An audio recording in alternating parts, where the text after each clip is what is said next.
Okay, 2006 Grand Cherokee Laredo. This is the rear brake mechanism to spread apart the e-brake.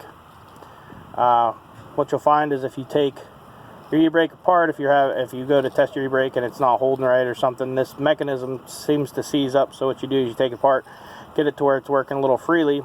Problem with that is once you get it working to where it's too free, what it likes to do is you can't get it to hold in where it needs to. Inside there's a piece, the end of the cable that you have to grab onto with the hook.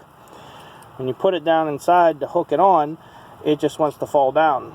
So what I did, since I am by myself and didn't have very many options, is I decided to go with this method.